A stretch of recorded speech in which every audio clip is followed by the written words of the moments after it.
ನಮಸ್ಕಾರ, ಶುಭೋದಯ. ಇವತ್ತಿನ ಪದ್ಯದಲ್ಲಿ ಒಂದು ಪ್ಯಾರಾಡಾಕ್ಸ್ ಚಿತ್ರವನ್ನು, ಅಂದರೆ ಒಂದು ದ್ವಂದ್ವದ ಚಿತ್ರವನ್ನು ಇಟ್ಟು ರವಿಯ ಸೊಬಗನ್ನು ವರ್ಣಿಸುವ ಪ್ರಯತ್ನ.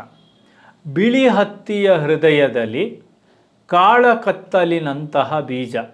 ಹತ್ತಿ ನಂಗೆ ಗೊತ್ತಿಲ್ಲ ಎಷ್ಟು ಜನ ಒರಿಜಿನಲ್ ಹತ್ತಿ ನಾವು ನೋಡಿರ್ತೀವಿ ಈ ಕಾಲದಲ್ಲಿ ಅಂತ, ಆದರೆ ನಮ್ಮ ತಲೆಮಾರಿನವ್ರಿಗೆ ಅದು ಚೆನ್ನಾಗಿ ಗೊತ್ತು. ಹತ್ತಿ ಅಷ್ಟು ಬಿಳಿ ಇರುತ್ತಲ್ಲ, ಹತ್ತಿ ಬಿಡಿಸ್ಕೊಂಡು ನಾವು ಗಿಡದಿಂದ ನೋಡಿದಾಗ ನಮ್ಮನೆ ಹಿತ್ತಲಲ್ಲೇ ಬಿಡೋದು ಹತ್ತಿ. ಆ ಹತ್ತಿ ಅದನ್ನು ಬಿಡಿಸಿದ್ರೆ ಒಳಗಡೆ ಬಿಳಿ ಹತ್ತಿ, ಒಳಗಡೆ ಕರಿ ಬೀಜ.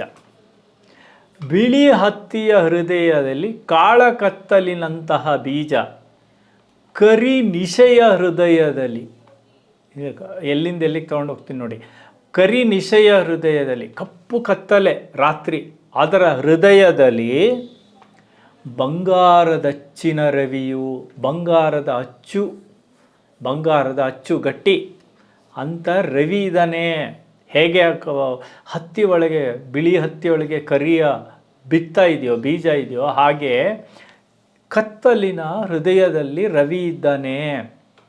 ಬಂಗಾರದಚ್ಚಿನ ರವಿ ಏನ ಬಣ್ಣಿಸಲಿ ಸೃಷ್ಟಿ ಸೋಜಿಗವ.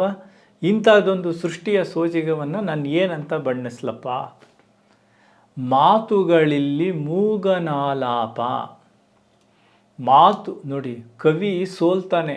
ಆ ಉದಯದ ಸೌಂದರ್ಯವನ್ನು ಬಣ್ಣಿಸೋಕ್ಕಾಗ್ದಲೇ ಕವಿ ಸೋಲ್ತಾನೆ.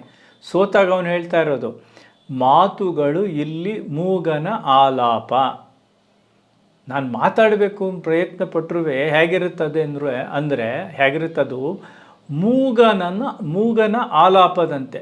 ಮೂಗ ಎಷ್ಟು ಮಾತಾಡೋಕ್ಕೆ ಪ್ರಯತ್ನ ಪಟ್ಟರು ಅವನು ಕೆಲವು ಶಬ್ದಗಳು ಅಂತೇನೋ ಒಂದು ಪ್ರೊಡ್ಯೂಸ್ ಮಾಡ್ಬೋದೇ ಹೊರತು ಅವನು ಪೂರ್ತಿ ಮಾತಾಡೋಕ್ಕಾಗಲ್ಲ, ಅವನ ಭಾವನೆಗಳನ್ನು ವ್ಯಕ್ತಪಡಿಸೋಕ್ಕಾಗಲ್ಲ.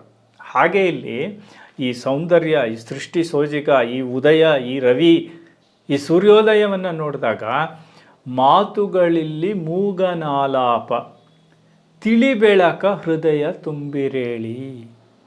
ಇಂತಹ ತಿಳಿ ಬೆಳಕನ್ನು ತಿಳಿದುಕೊಳ್ಳುವುದನ್ನು, ತಿಳಿ ಬೆಳಕನ್ನು ಅಥವಾ ಆ ಸೂರ್ಯನ ತಿಳಿ ಬೆಳಕನ್ನು ತುಂಬಿಕೊಳ್ಳಲು ಹೇಳಿ, ತುಂಬಿಕೊಳ್ಳಿರೇಳಿ, ಹೃದಯ ತುಂಬಿರೇಳಿ, ಅದನ್ನು ಹೃದಯದೊಳಗೆ ತುಂಬಿಕೊಳ್ಳೋದಕ್ಕೆ ಎದ್ದೇಳಿ ಅನ್ನೋದು ಇವತ್ತಿನ ಸಂದೇಶ. ನಮಸ್ಕಾರ.